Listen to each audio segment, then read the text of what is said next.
Welcome to Policing TV in this edition of Talking Crime with me, Danny Shaw, and I'm joined today by Sergeant Phill Matthews from Nottinghamshire Police. He's a board member of the National Police Federation and also speaks for the Police Federation on conduct issues. Phill, thank you very much for joining us on Policing TV. You're welcome.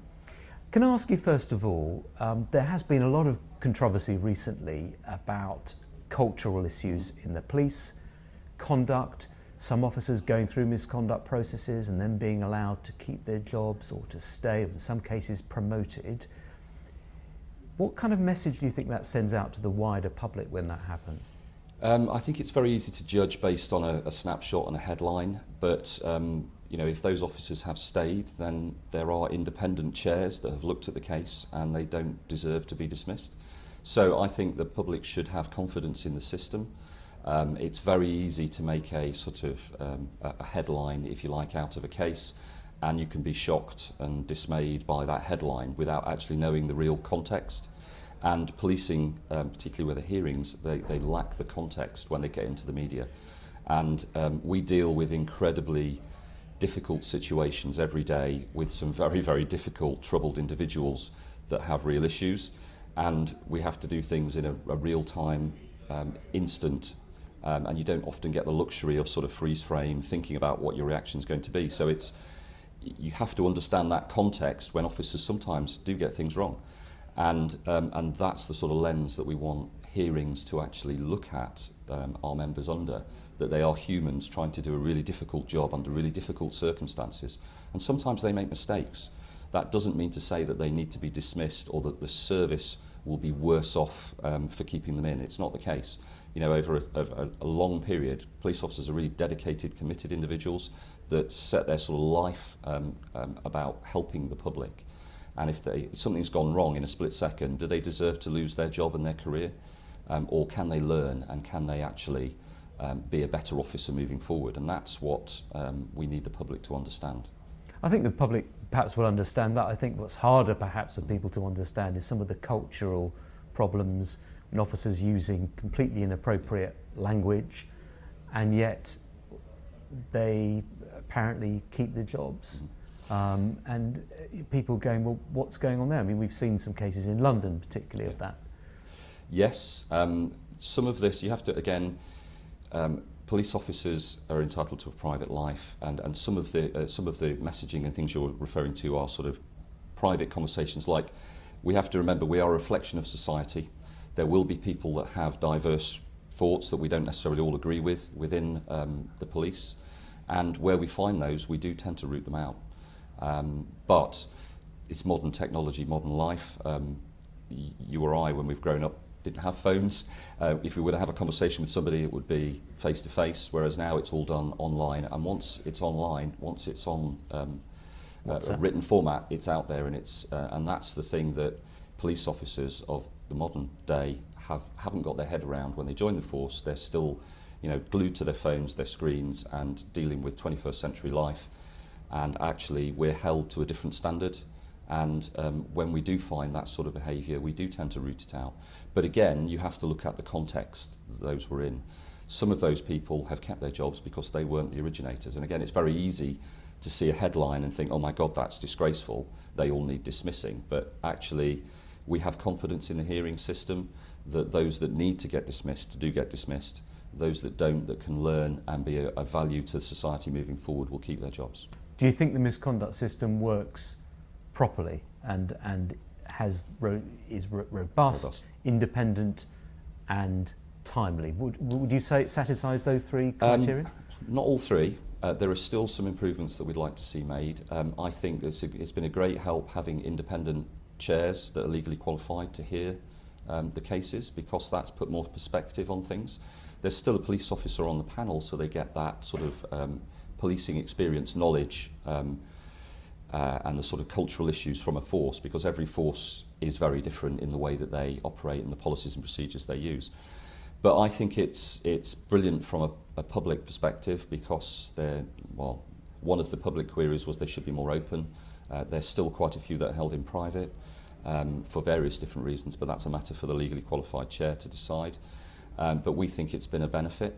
They still aren't done as quickly as we'd like them to, and we think the forces need to make greater use of reflective practice with the new regulations. Unfortunately, those new regulations came into force literally about 2 weeks before COVID hit, and we went into a lockdown, so they didn't really have the ability to embed that, and instead we went back almost to what we knew, which was the old regulations.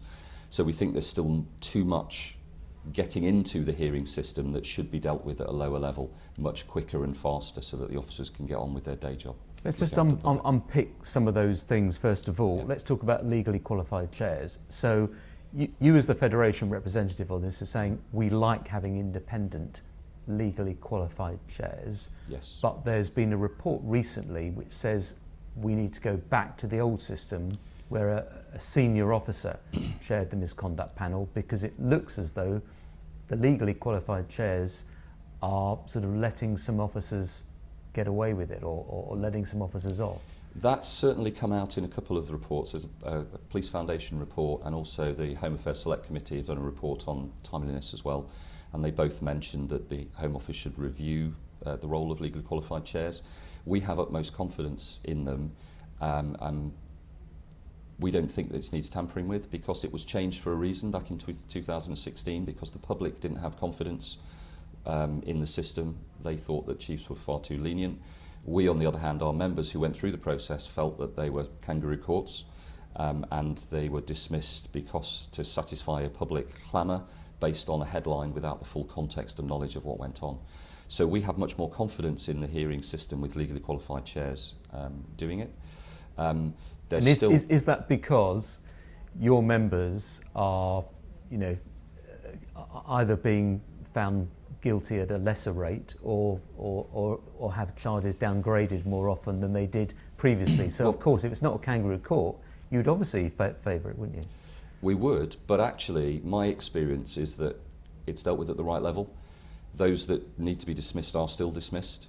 But I think what's happening is forces are pushing too many cases where officers don't need to be dismissed into that hearing process.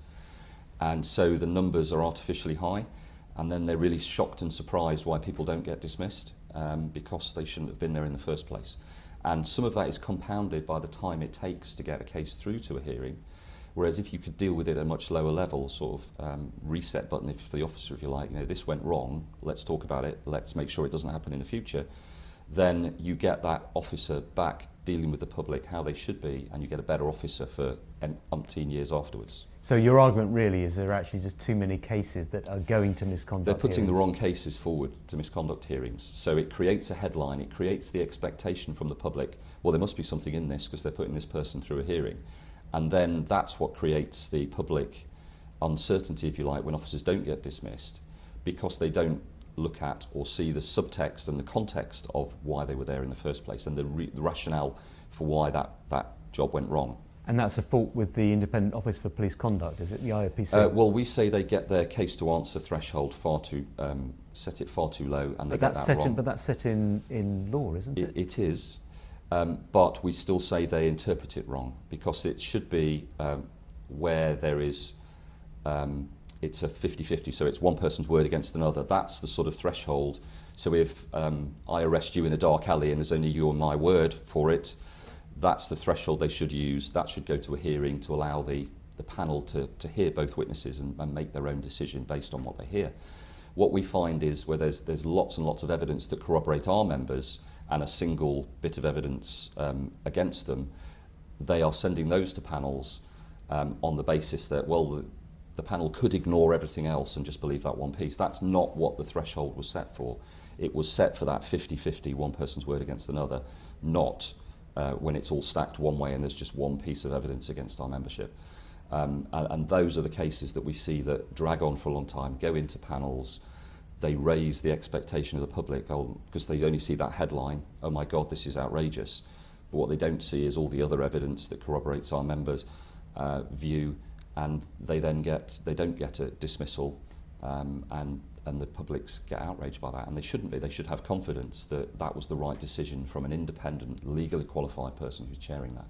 But if the IOPC didn't push some of those cases towards misconduct panels, they'd have criticism from the other side, from the complainant or the complainant's representatives. And we saying, understand the position the IOPC are in. They've got a balancing act to do, but they are supposed to be independent, and actually we would really like them to come out early with some of their cases to say, nothing to see here, we're not doing it.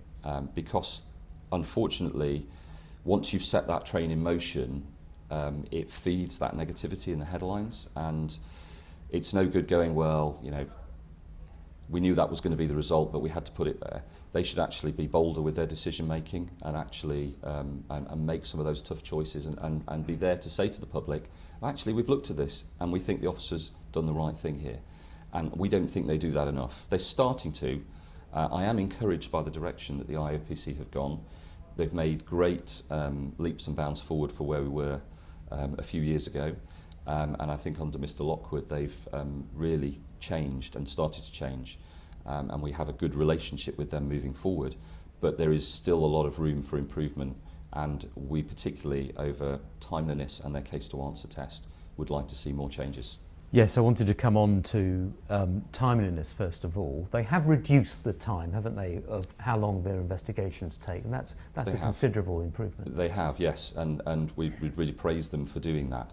However, there is still a really large body of complaints that are just sort of stuck in limbo, where they've done their investigation but they're waiting for other processes. And we say we'd really like them to tell us what they're waiting for so that we can actually point the finger at, you know, whether that's the courts, whether that's the forces delaying things, whether it's the hearing process, whether it's inquests, so that we can actually start putting political pressure to speed those cases up so that our officers aren't just left in limbo for years on end whilst other processes happen. Now, you mentioned reflective practice. Now, what are you saying, that actually there should be fewer misconduct cases and more cases dealt with earlier, where the officer's taken aside and said, look, this didn't go very well, you made a mistake, we really need to reflect and learn from what went wrong here. Is that what you're getting at? Yes, the new regulations have allowed for breaches of the standards of professional behaviour to be dealt with differently. So in the old days, or in the previous regulations, any form of breach of any of our standards of professional behaviour was a misconduct offence, and you could go to a panel on. Now you can breach those standards, but it has to be so serious as to require a written warning on your record, which is quite a serious thing for a police officer to have on their record, for it to be classed as misconduct. So, for example, not filling in your pocketbook, technically that's a breach of the standards. You're supposed to fill it in, you're supposed to keep it updated.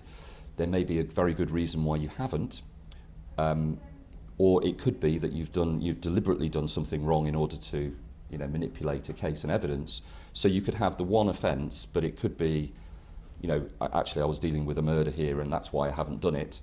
In the old money, that would still be a breach. You could still go to a hearing, whereas now they would look at that and go, actually, I can understand why you've done that. How do we improve this moving forward? What can we do to change organisationally to make sure that doesn't happen? How can you learn as an officer to make sure that you keep on top of it and you don't do that in the future? And it's that sort of thing that should be dealt with much quicker, much swifter, and almost act as a reset for the officer, going, oh my God, I've made a mistake here. And people can then own up to their mistakes, own them, and actually develop and get better. And why are we not moving to a system like that, or not quickly enough? I think it's partly because the new regulations came into force just as lockdown hit and COVID struck the nation. So they didn't really get a chance from professional standards directorates to embed and work their way through the regulations. So they sort of, because everybody was working distantly, remotely, it was stick with what you know. So culturally, I don't think it was the greatest start for those reforms. We're starting to see that take place now, but it's almost now happening at the wrong end of the system. So it's happening when things fall out of hearing process, almost as an afterthought, going, oh, well, you can have some reflective practice. We couldn't get that home, so you can have some reflective practice. And we're really keen to get the statistics from the 2020 regulations changes, which should be out any day, from the Home Office, because that will actually tell us whether forces have taken up that reflective practice. If you see a high number of cases going to hearings that don't end in dismissal, that means they've got that wrong, that threshold wrong, and they're sending the wrong cases to hearings. So if you go into a hearing, it should be pretty much cut and dried. You should be dismissed in the new regulations. But if they're not getting those dismissals and we're getting lesser sanctions or no sanctions, that means they've got that threshold wrong and they're not using reflective practice properly at the outset. But you don't want a situation where you're only sending cases for hearings where you know what the outcome is, 90% that the officer's going to be found guilty of misconduct or gross misconduct. There's got to be at some point a bit of uncertainty in that, hasn't there? Well, yes, but there's different. If it's misconduct, it will go to a chief inspector or an officer of that sort of middle rank to look at, and they can give out written warnings, or they can say this isn't misconduct, deal with it in a reflective practice way, and that can be done a lot quicker than setting up a three-person panel and holding a public hearing, which really should be reserved for the most serious cases that need the public scrutiny, need the accountability. And there should always be room for panels to make their own decisions on cases. But ultimately, the most serious cases should be going to hearings, and we still see far too many cases that aren't at that top level going to hearings. Now, one of the other complaints that's made, particularly from the media, when an officer is charged with an offence, so goes through the criminal process, is they have anonymity. And we've seen that in a number of cases recently. Other people who are accused of offences and are charged in serious cases are named by the Crown Prosecution Service or by the police force that's involved in the prosecution. Why should that be any different for police officers? It does depend on the case. And actually, some of our members deal with have sensitive roles, where they deal with informants or they have protected identities within the force. They may be firearms officers is a good one that quite often ask for anonymity at court.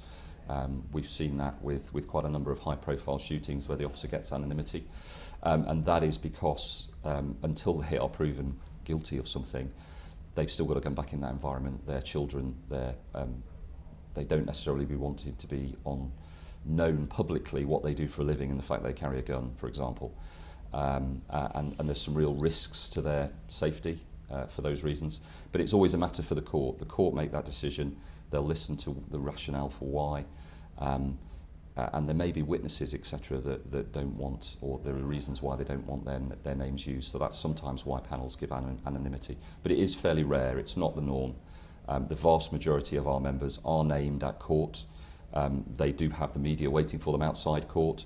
They are named in the press at the point that they are charged with something, and they are named, and the press have ability to come to the conduct hearings. So the vast majority are actually named. We think sometimes it goes too far because our members are often pilloried in the media before they even get a chance to give their version of events at a hearing. And again, I've had cases where the BBC have been in the back of the hearing process, and at the end of a 2 or 3 day hearing, they've come up to me and gone, "Was that it? We thought it was going to be something really salacious." And they're really disappointed because they only see the headline from the force, officer charged with X, and they come along expecting it to be something really newsworthy, and in actual fact it's not. It's quite mundane, and they've just gone, "Well, I've wasted my 2 days waiting to listen to this. They should never have been dismissed."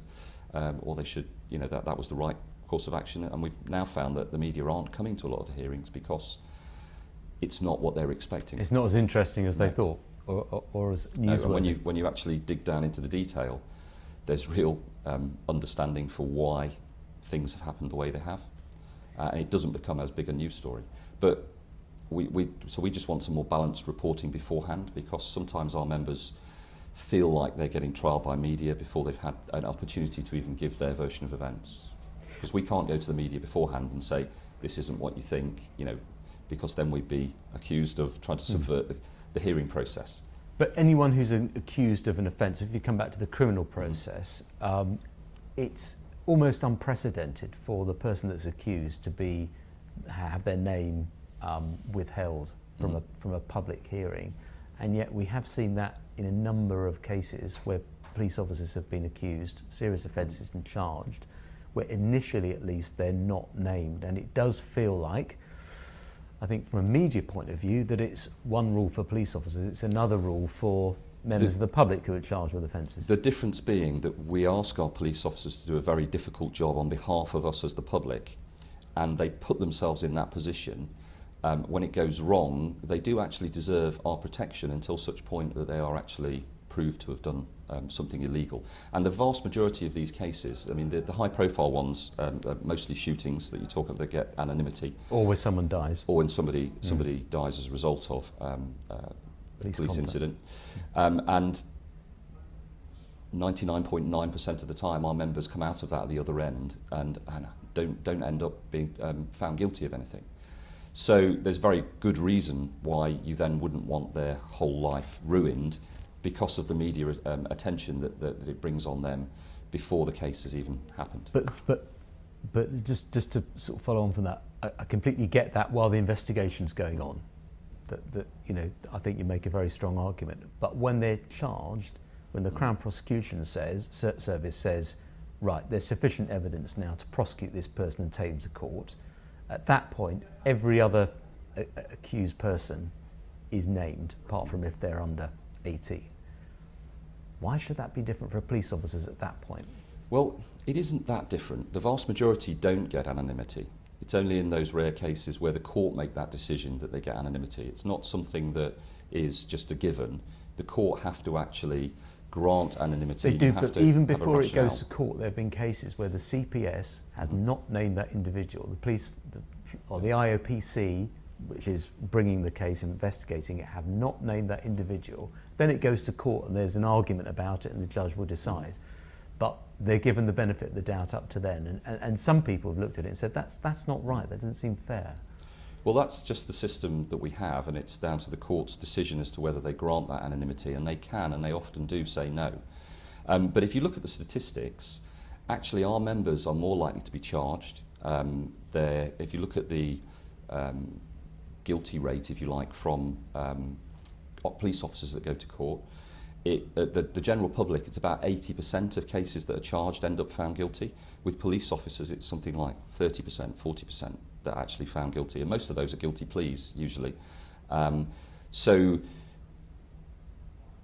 from our perspective, our members are far more likely to be charged by the CPS. They're more likely to be have cases brought against them by their own force, whether it's professional standards or whether it's the IOPC, than a general member of the public.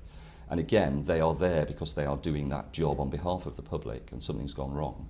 So I think, you know, by and large, we get it right, and it's still very difficult to get anonymity from a court, but it's just those few cases that do actually get it. The vast majority don't. Now, you've been doing this job for quite some time. You've got a sense of the sort of the misconduct in the policing community that's out there and the cases that you have to deal with. Some people have looked at the sort of slew of cases over the past year or 18 months and says, what is going on with the police service and standards and culture and so on? What's your view? Are we seeing more cases because there's more in the public eye, because we have public hearings and we have a more independent watchdog?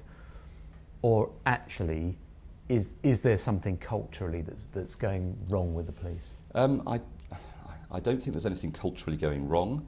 I think some of it is down to modern technology and the way that we now communicate in the modern world. And once it's written down, it stays in the ether for life.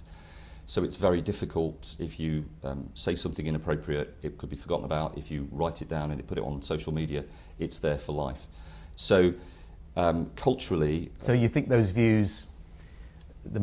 people have had unacceptable views and disgusting posts that they've put on social media.